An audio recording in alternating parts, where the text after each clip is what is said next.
Hello to my hello global senior senior that's in hello to my by Michelle. To the creator, the architect of the universe, revered ancestors, and the benevolent forces of the universe. I give honor and I give thanks. I ask that as we gather to celebrate the Kwanzaa season, I would like to give thanks for friends, for family, and loved ones who have come through the past year for with us. I pay my respects to those who have recently transitioned. I ask that you guide our intentions and our interactions. I ask that you bless us with peace and justice and perfect beyond maturity. And circumstances make us more physically distant. I ask that you draw us together spiritually. Bless us as a spiritual community with a sense of higher purpose necessary to engage in the work of liberation. Bless our elders with good judgment as they grow their ministry and with good character as they share the spiritual walk with the Lord. Bless the newcomers with discernment so they're not taken advantage of, and the patience to remain steadfast along their path. Bless us as a community to be a uniting beacon to the children of the diaspora. Help us to create a safe and inviting space overflowing with freedom to be our best self. As the prophet said, free your mind and other things will follow. The kingdom of heaven is within. And it is my sincere prayer that as we are able to look inside ourselves and see our own individual divinity, and that grace is spread amongst the whole community. I pray that we are motivated by love for one another and the kindness and care that we have for each other knows no bounds. I pray that the spirit of the season carries with us throughout the year, and peace, justice, love, and prosperity abound. As with all things, I speak and it has already made it so. Sure.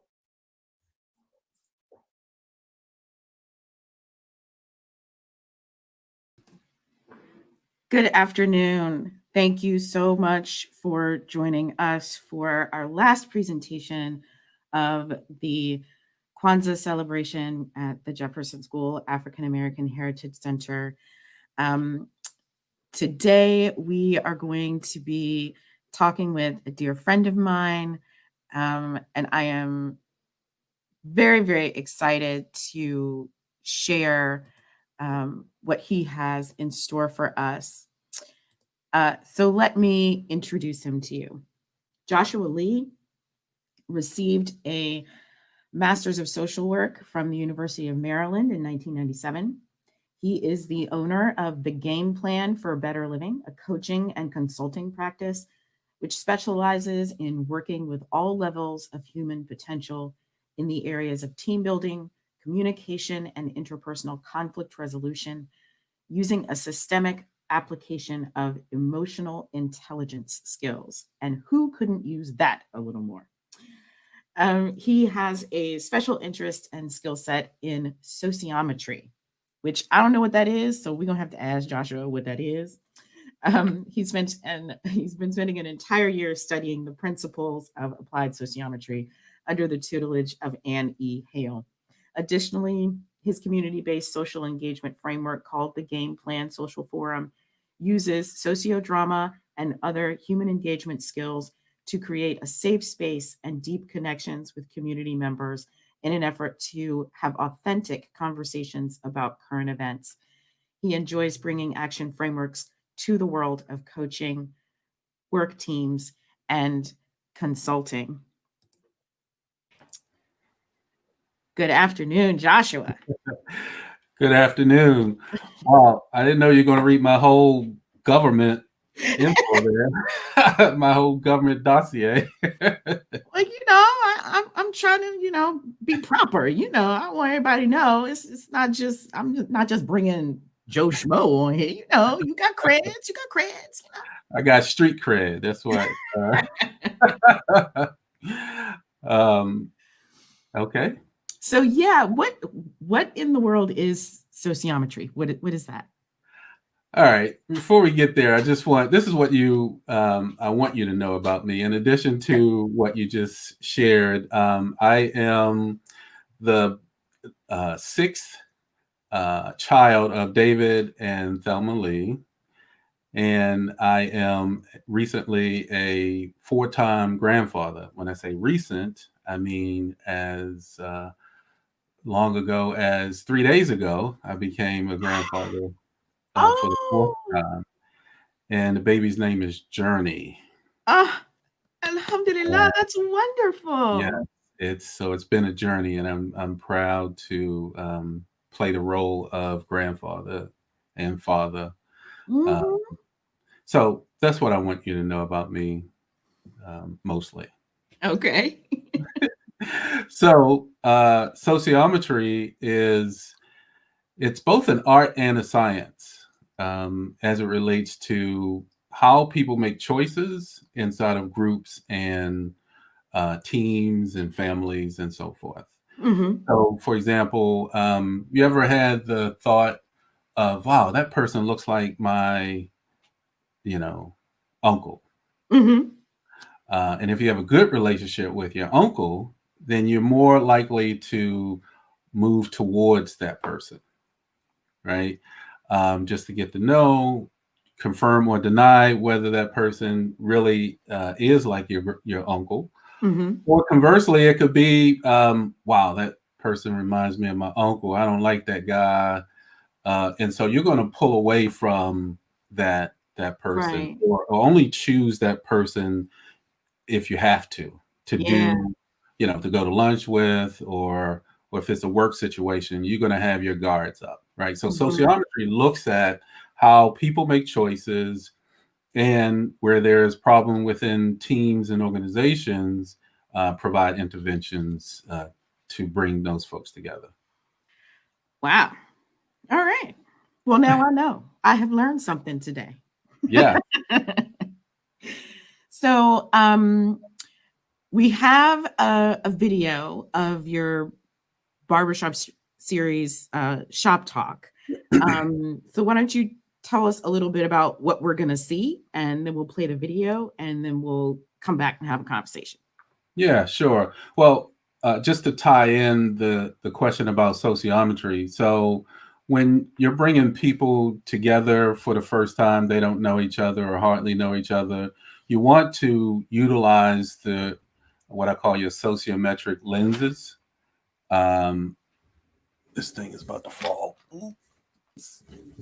Sorry. To create a safe container for people, right? Mhm. So they can do the work that they're there to do. So you'll see on this video, it's about 16 minutes long, but it was a whole 3-hour session to build up and bring people from the community together to um, around the artwork of this bad brother from Baltimore, Schroeder Cherry, Mhm.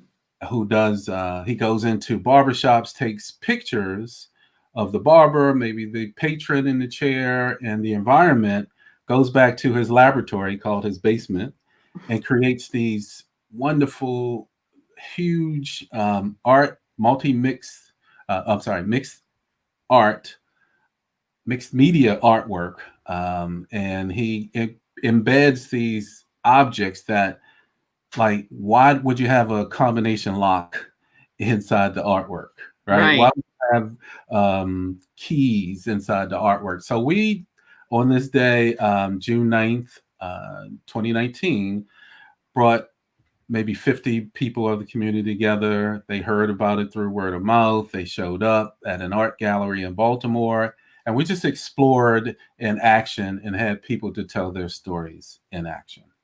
All right. Well, then let's take a look, shall we? All right.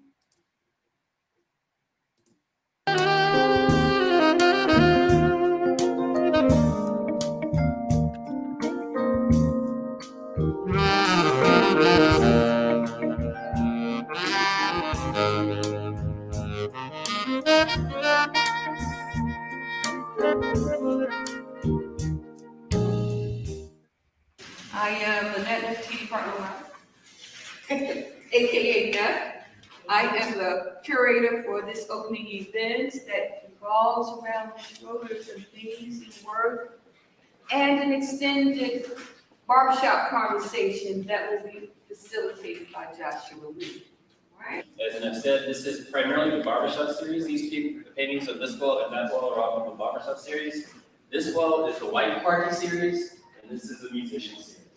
What we're going to do today is a conversation with you as the audience, facilitated by Joshua Lee. And I'm looking forward to getting your responses to these. Excited about it. Joshua? That was short and sweet. How's everybody doing? Great. Good. Welcome. My name is Joshua Lee. I am from Baltimore. How about that? Usually when I say that, I'm in another state, another city, or I could be on the east side. I just got to check in with folks and see if it's okay that I say that I'm from West Baltimore.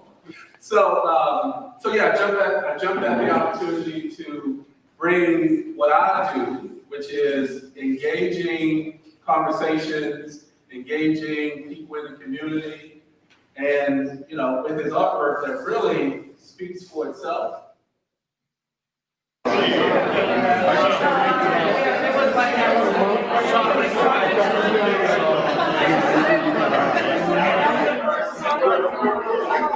right.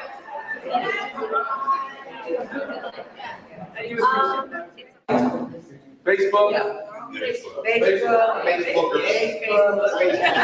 Facebook used in a good way.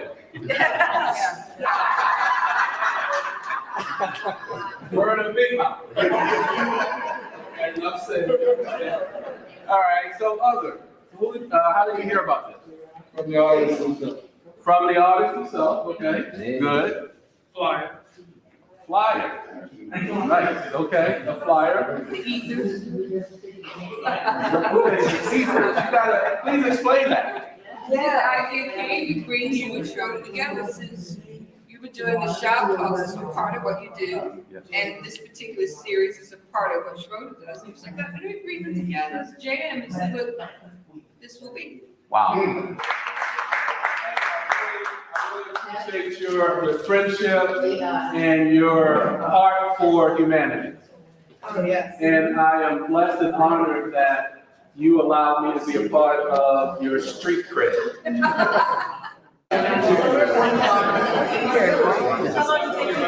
mean how long it take me to get from my house to here one day? So there are no wrong answers. Oh, what it is. This is how long it took. All right. So how long was that? Could you put that in minutes and seconds? 2 hours. 2 hours. And Onaji, say what time it took you to get here? 2 plus going to Silver Springs and coming down, so that's like 3. Wow. And why? Well, I had to pick up AJ, that's why I ain't got the best guy here. That's right. Okay, all right, so why travel so far? Of course, AJ is a special individual. Cool. And this is AJ, raise your hand, AJ. Oh, by the way, he has the laser cut. He got the surgical cut. Oh my goodness. AJ, you just heard Onaji say you're a special dude. It's kind of making you bashful. You don't have to say anything. But just know, everybody take a deep breath. Let's breathe that in.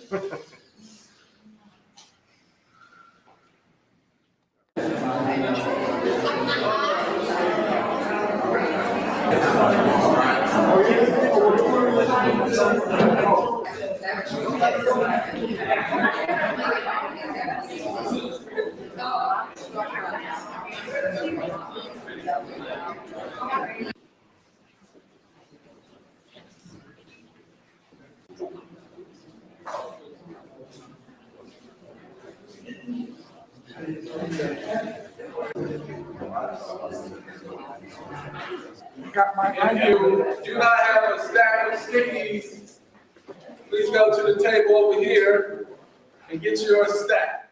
Part of this process is to build energy up to the enactment we're going to do later. So I want you to capture what things are popping up as we come in, perhaps as separate individuals, but we'll leave out as that common union. Right. What were these two? to pull out some of the elements in, from his work, such as a combination lock. What's the opposite of lock? Unlock. Unlock, right? So start thinking, like, when in my life have I felt like I was either locked in something, out of something, underneath something, above something? It could be a state of mind. It could be a feeling. Y'all get where this is going? Right? And then conversely, we're going to come back to unlock. Maybe I was unlocked before, but now I'm locked.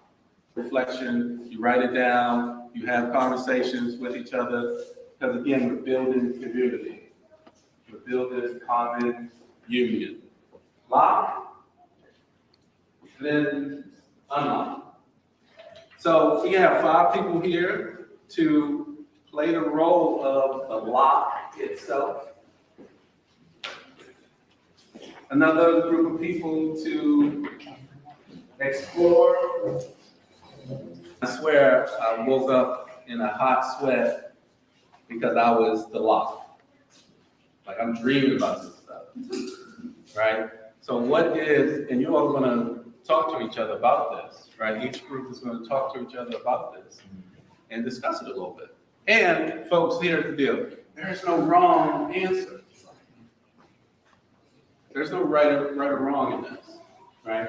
And if people feel that they want to jump up at any time, or if it gets too much and you want to jump out at any time, feel free to do that as well. But just don't leave here in that, that state. Just talk to somebody. So for me, the lock that I have, there's something called Minzen.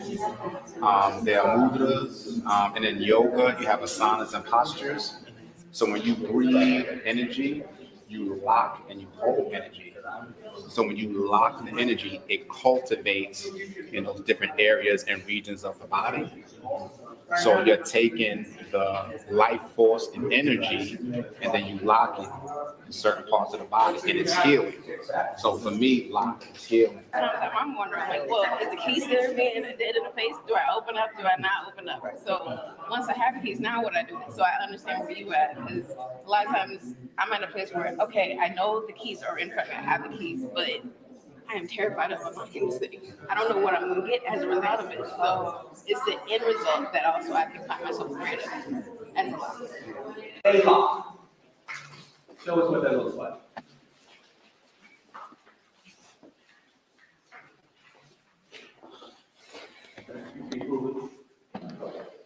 With intensity. Unlock with intensity.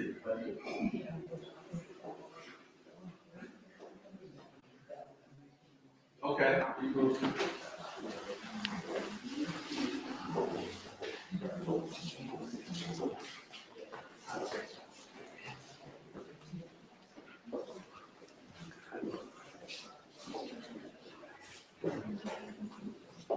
So even the folks who are sitting, you can show us why you sit. Show us a frantic unlock.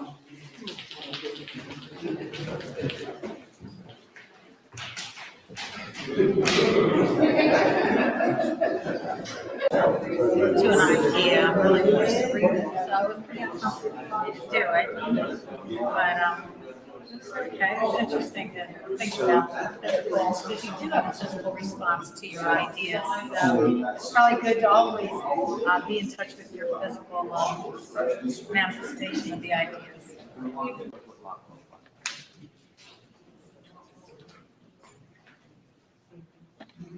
That looks like to me. As the unlock. Yeah, this is the line.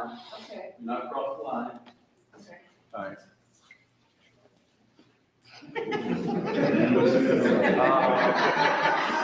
You just went there. I said, Nashville. Unlock, do an unlock. Okay. Y'all getting this next? Lock. All right. Unlock. Myself. Okay. Someone sit?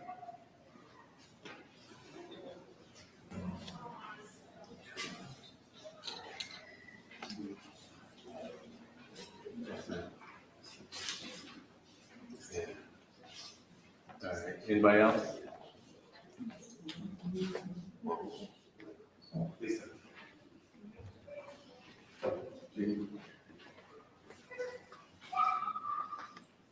You know what? I was watching them and feeling like, wow. Wow. Seeing that, I was like, wow. A four-letter word that has that power to do that.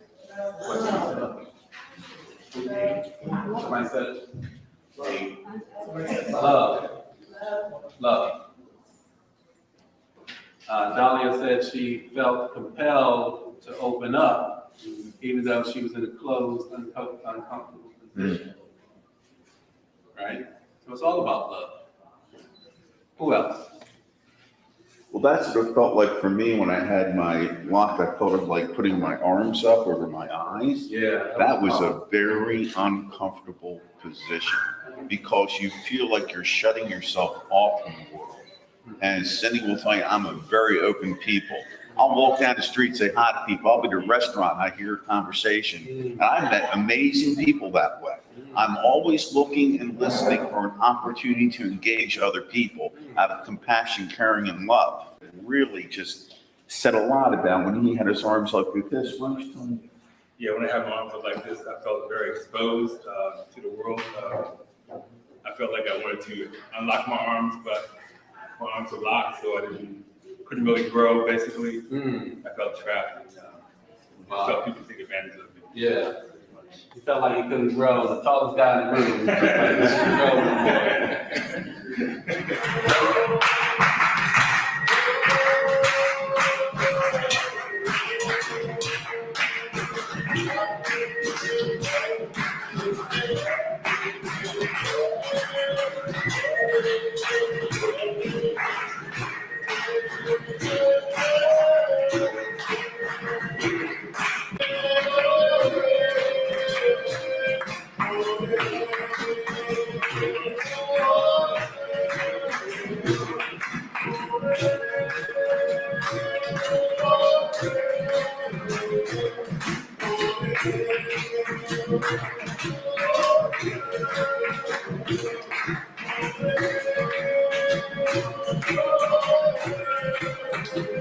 No one jumped in before they were ready to jump in. And I think that's an issue of control too.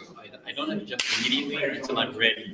And when everyone jumped in, they came in with their own particular element. There were some repetitions. Some people went onto the rhythm that someone else was doing, so they became the foundation.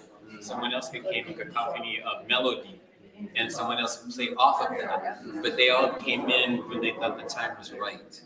And it also, I was wondering how long, as I was in, I was like, how long is this going to play out? And it did end in a natural way. I think you heard people, sounds were kind of diminishing, and it got softer and softer and softer until finally it was done. And that was okay. That was the experience. I'm very grateful that you guys showed up. And I wanted to say that one of my responses to the event is, my pieces have frame corners. They're not completely framed. And I think that resonates with what happened today, because with my work, what I'm saying is we all have different life chapters. Every chapter is different, which is why each corner is different.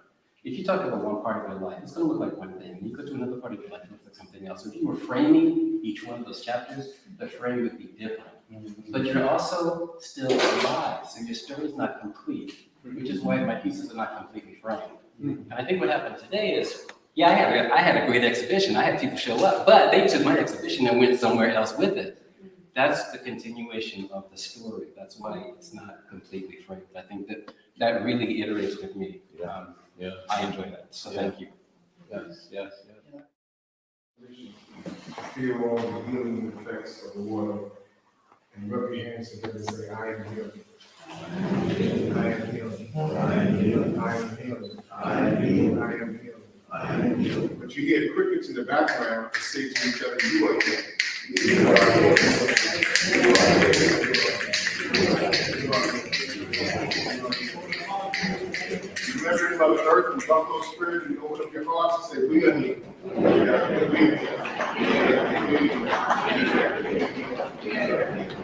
Nothing happens without spirit. Take a deep breath in. Our world is healing. Our world is healing. Deep breath in. Our world is healing. I am healing. I am healing.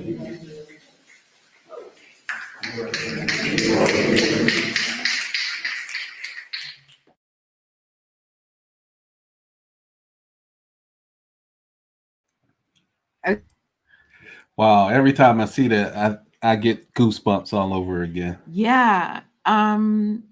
So the process that you took that group through is very similar to processes I've gone through as an artist in different acting classes, right? In different different situations where we were as a group getting to know each other and getting to trust each other. And I know like every artist, anybody who's done, you know, any type of live performance with a group of people, as you are preparing to do the performance, there is a little community that grows between you, right? There is this, that's why every theater kid, when they're in the middle of a show, it's like, oh, they're my theater family, or that's my theater dad, or that's my theater mom.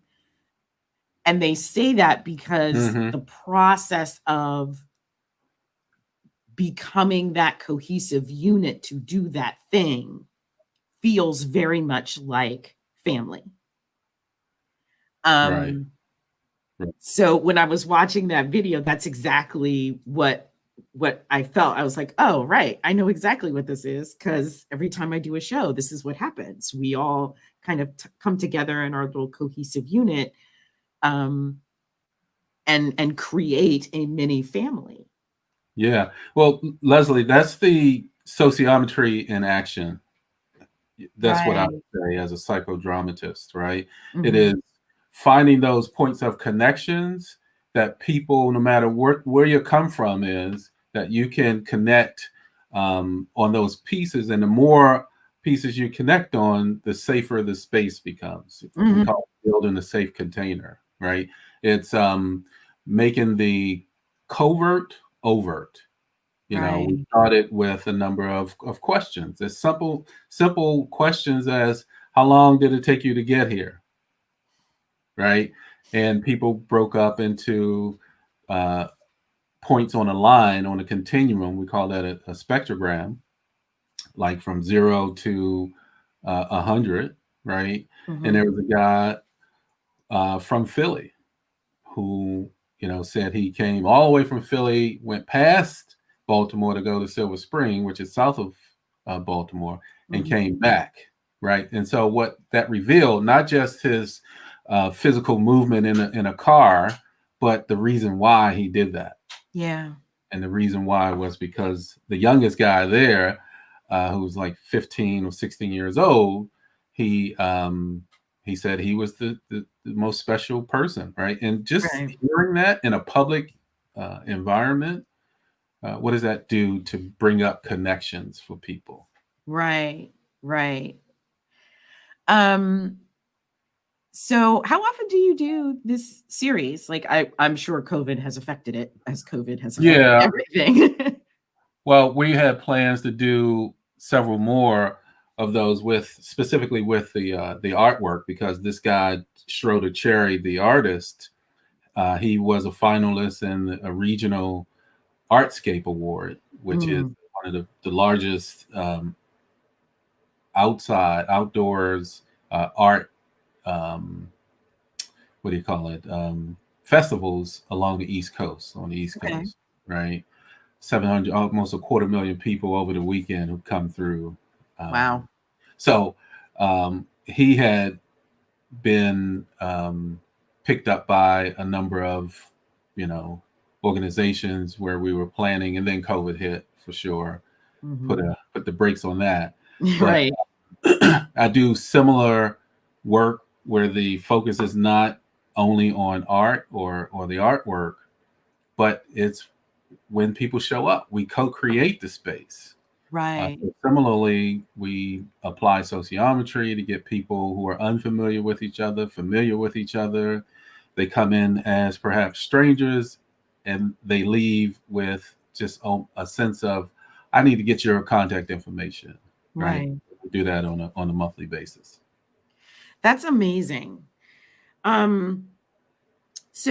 so how is this helping to create a larger community, right? Like I understand, okay, we're gonna have these events and these certain people come to it and create these small bubbles Mhm. of people who now know how to do this. So how do you, is it just the aggregate of the small that creates the larger, or how does that Well, work? I think it's like, I don't know. When we bring people together, it's not to teach them about the process. It's just to bring people together. People who tend to show up, Leslie, are people who want to make connections. I mean, Mm, we're human beings, we're social beings, and so we want to make connections, right? And it's not just making connections for connection's sake, although that could be a part of it, particularly this time of the year where mm. um, people struggle through the holidays, even in a good year. And when I say good Yeah. year, meaning not a once in a 100-year event shows up, Right, right. called COVID-19, which has exacerbated, those feelings of loneliness, those Mhm. feelings of struggle. I mean, people financially are challenged and so forth. So we bring people together who want and sometimes need to connect, and they share their collective stories in action. And again, it gets co-created. We do have some themes throughout the year. Like we had at the end of October, we had the election edition of right, and so the focus was on the election. And in November, we had giving thanks Mhm. um, edition, and then in December it was holidays, right, where people tell their stories about what the holidays mean to them, right? Right, Then again, finding those common touch points, um, heart points that right. um, you know brings people together. So I'm glad we're talking about this, especially during Kwanzaa, Mhm. because as you know, one of the tenets of Kwanzaa is all about community and growing community and making sure it stays strong and unified. Mhm. So um, I've asked this question of a couple of elders that I know. Okay, now Um, you're elder. I'm All right. just I did prefacing. say I'm a granddad, so okay. All right. That's okay. I'm a Mimi, so we're in the same spot. I'm a Um, pop. uh, um, but I've asked this question of several elders. I've asked this question of several contemporaries, Mhm. and um, and the answers I've gotten have been varied and interesting. So I'm going to ask you, Mhm. um, what do you think outside of the pandemic? What Mhm. do you think is the greatest barrier to creating a strong and unified Black community? Black community. Um, wow. I think it's trust and consistency, Mm, right? To consistency in the sense of we all come from different backgrounds, different lived experiences, different ways we were parented, so forth and so on, right? Although mhm, we still have that, I believe that community overlay of respect your elders, do what's right, for yourself and others. Mm-hmm. Give where you can and support where you can as well. But it's the longevity of working through the issues. Yeah. Let's stick and stay with, yeah, I didn't like what you did or what you said, but let's stick and stay. Let's not throw the baby out with the bathwater. Hmm. What the elders used to say to me, right? Don't throw it all away just because we have this one hiccup, right? And trust, and that builds trust. So we got to stay around to long enough to build trust. Yeah. Right? I'll give you an example. In a men's community where on Saturdays we, particularly now online, and I am a therapist by training, no longer practice that, but my ashe or my blessing is around healing and helping, right? Right. Right. So we're all, a couple guys on the phone, and I wanted to make sure this young guy really got the acknowledgement that I was giving him, just in turn. He's an educator, right? And Mm-hmm. so started to work outside the traditional educational environment to create his own systems, right, to educate people, right? So I acknowledged him, and I wanted him to get that and say that it really is a big deal. And then there was this other guy who jumped in, and I said, hold up, wait a minute, one moment. I just want him to really get that acknowledgement. Mm-hmm. He took offense to that and told the facilitator later that he was upset by that. Mm-hmm. Like I'm running a therapy session. I think when men, particularly Black men, get together and have real authentic conversations, it can Yeah. be like a healing therapeutic session, right? So anyway, the longevity piece comes in, and that I gave him a call and we hashed it out, right? Right. And so if I were to say, hey, he's offended at me, then we don't have to, jive anymore, then that ends the relationship or potential for furthering and deepening the relationship, Mm-hmm. And I apologized anyway, and we just connected on a deeper level. Right. So yeah, that's what I think. It's about trust and longevity, sticking and staying. Yeah. Well, and I think, society, and especially in the past year and a half, Mhm. with the thing we have coined as cancel culture, Mm.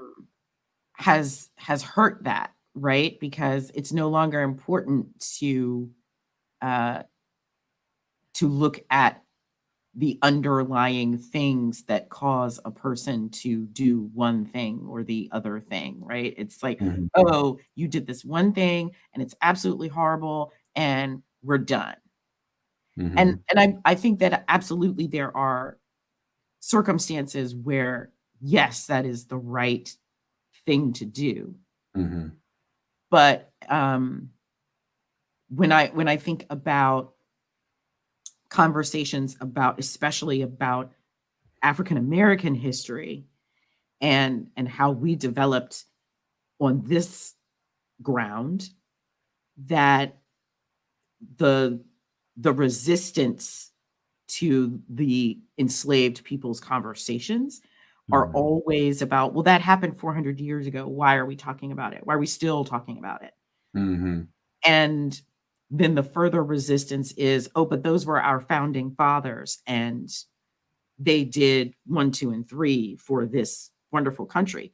And the impetus to say that a person is only valuable or invaluable for that one thing is what has minimized the totality of the discussion, right? It's like, yes, Thomas Jefferson was a founding father. Yes, he was a great orator. Yes, he was a good writer. Yes, he was a good statesman. But he also owned slaves. Like, putting him on the pedestal of because he did these things, he's a great person and should be revered, has stymied us in looking at the totality of the person and saying, guess what? He did these great things, but there are things that he didn't do so great. There are things that he was fallible in. Right. Right. Mm-hmm. And I myself am questioning how that weaves into the conversation of community, and specifically authentic community, right? Because you can't have an authentic community unless you acknowledge shortcomings without condemning the whole of the person for the shortcoming. Right. Right. Mm-hmm. Yeah. How do you deal with that within your work, and how do you how do we get better at that? Yeah. Wow. That's a loaded one. But I think, and again, bringing up these tools mentioned earlier about sociometry, it's making the covert overt, making the invisible visible, right? So we know that we all have our shadow sides, right? So it's allowing people to safely express those shadow sides in a space of no judgment, right? No shame, no blame, I think will go a long way to bringing people together and staying together, and just an acknowledgement of those past shadow-like experiences, right? We have them, and that's what I was saying about we got to stay long enough to work these things out because of the history that we've been exposed to as people of color in this country, right? And we're not all homogeneous in the way that we've responded over the years to racism or the systems of oppression and so forth, right? So give space for that, right? Give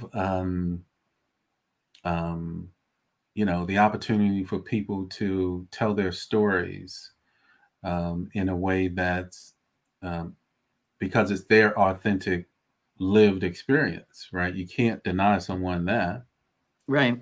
So even with I do some work in the racial justice space, and for a lot of the white folks who show up, we are essentially preaching to the choir, right? They're the ones who pay their money. They're the ones who are taking their time to be a part of this process, to uncover and discover and try to be with the history that is involved from their perspective. Right. Right. And a lot of guilt and shame comes up for them. Right. In my space, I have this what I call an impossible promise, right? That I'm making this declaration to say that wherever I go, whatever space I am, this is what's going to show up. And what this is having humanity win. Having humanity win. And you don't have to look like me because you're a part of humanity. I'm going to endeavor to have you win just as much as me.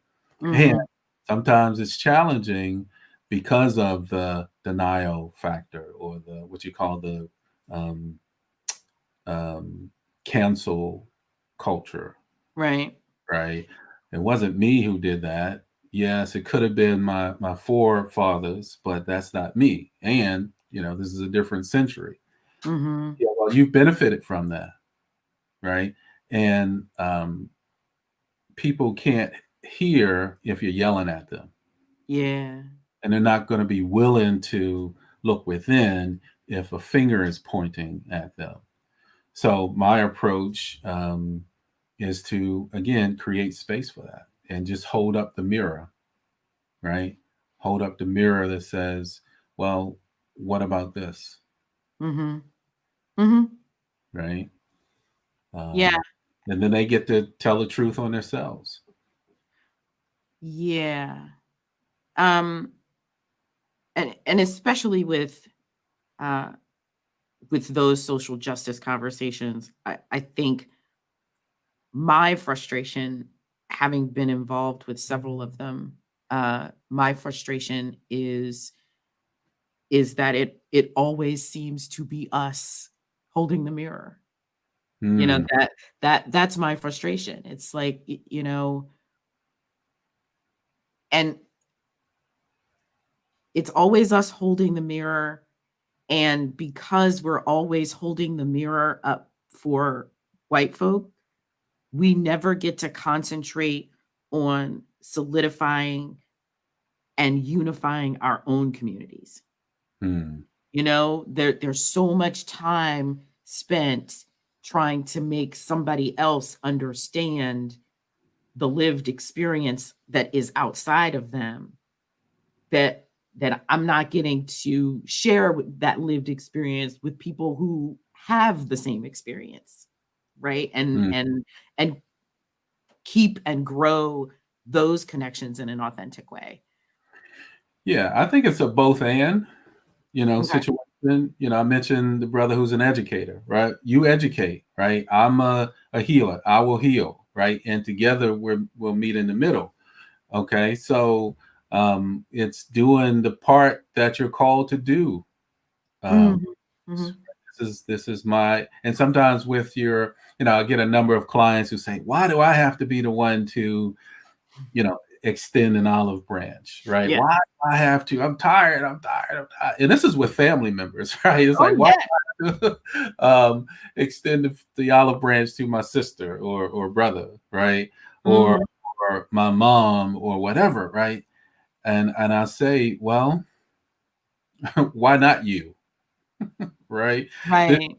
Because the theme that you've shared with me in examples of your life over years in different settings and different times with different people, you're the common thread, right? So you are the one who has to look at yourself, because you're the common factor in all those, different experiences. I don't know why, but why not you? Okay. And that's perhaps your blessing in disguise. Right. So, but if you talk about the mirror, if you look at it from the perspective of it's a doggone shame, why do I have to do this? Why me? Why me? Then you're going to miss the blessing. Right. Yeah. And then when people really get that, they start to calm down and start to look at themselves as opposed to pointing a finger out there. Right? And I remember this one client of mine who was really like, I'm through, I'm done with this family situation, because every time I go around them, I'm the one who has to, be the bigger person. Right. When I started sharing with her more from a spiritual perspective, she really got that, I must have something special that allows me to bounce back continuously, even, right? I said, open your heart, keep your heart open, even if it's like, and I told her the gesture, it could be like Wonder Woman, right? But, keep your heart open. And because I'm a psychodramatist, I do use the body. I do use objects to help bring those other senses on board with people, and not just have it be an intellectual conversation, right? And that seemed to work for me and the clients as well. Right. Wow, Joshua, this has been really great. Oh my goodness, we just getting it went quick, right? Yeah. I do want to say a couple more pieces about the video. Absolutely. yeah. What do I want to say? I really want to say that, you know, we're, oftentimes it's just a 2 millimeter shift in our thoughts, feelings, and actions that causes breakthroughs, right? Mm-hmm. Just being adequate enough to just being adequate enough, as opposed to being perfect about it, that we're all sort of in this Western white supremacy culture have to sort of aim towards. But how about just being adequate? And then it's adequate in this moment, and then Mm-hmm. adequate in the next moment. Then it's adequate, and that's going to take you so far. And I do also want to share that the the music piece, it wasn't orchestrated in any way. Uh, Mm-hmm. Video, it was. I saw a look on someone's face. It was actually a friend of mine, real good friend of mine, and I know she's more social than what she, outgoing than she was for those 2.5 hours there. And I just said, "Hey, what's that? Look on your face, right?" To the question of where should we have this enactment to take place? And she said, "For real, Joshua, I was thinking about in outer space." I was like, "Boom, outer space." I was like, "She said outer space, right?" And then the person next to her said, "Wow, it's like soul music in outer. We can have soul music in outer space, right?" And Mm. then someone across the room, not just soul in the sense of like for Black folks R&B, but it's like uh, music of the heart, soul, right? Yeah. Psychodrama means um, action of the or the soul in action, right? Mm-hmm. So this thing caught on fire so quickly, and this one guy, white guy, who just so happened to be, he said, "Yeah, I like to play the drums," and I was like, "Show us," right? And he started tapping on his knees and clapping and it just caught wildfire, right? And then people got up and started dancing. And I don't know if you saw this. People, while I had a metal I water saw that.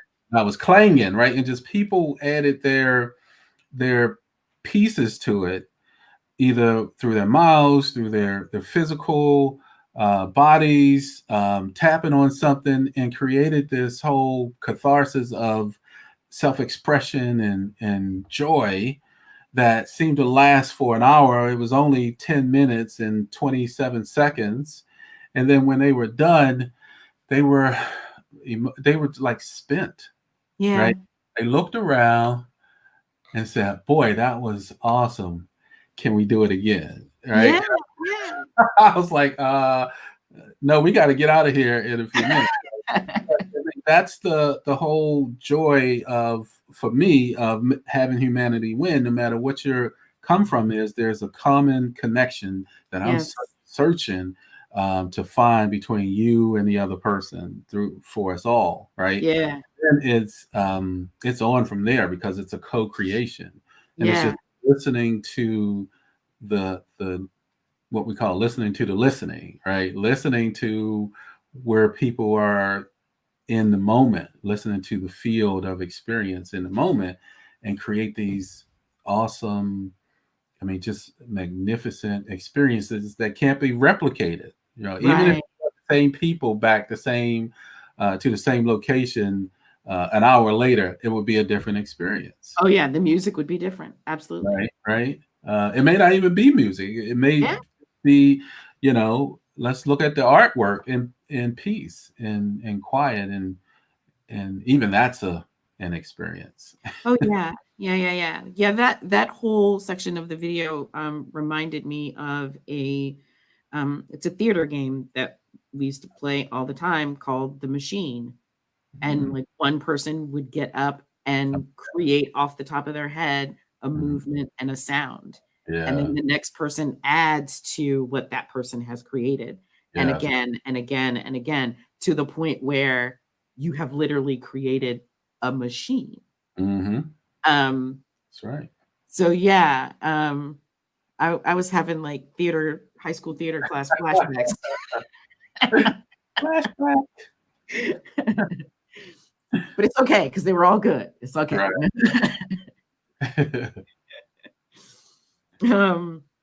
Thank you so much for doing this for me today.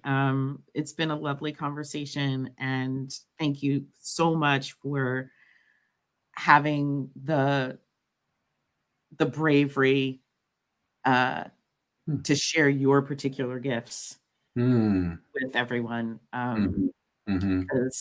Because being a healer does take a lot of bravery.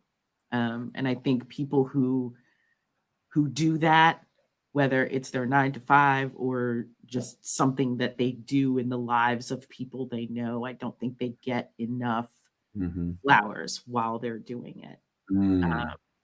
So I need to tell you thank you. Welcome. It's been my pleasure. All right. So yeah, this is the last of our KWANZAA offerings. It is. It's the last of our KWANZAA offerings for this year.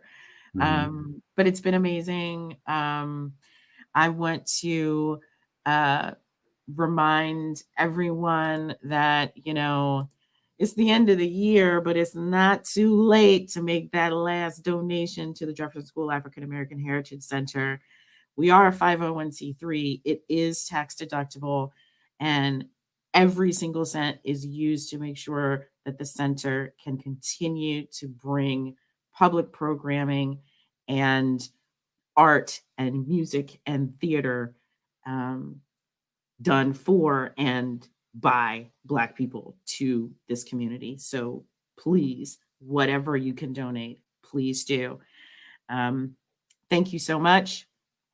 And I will see y'all when I see y'all. Peace.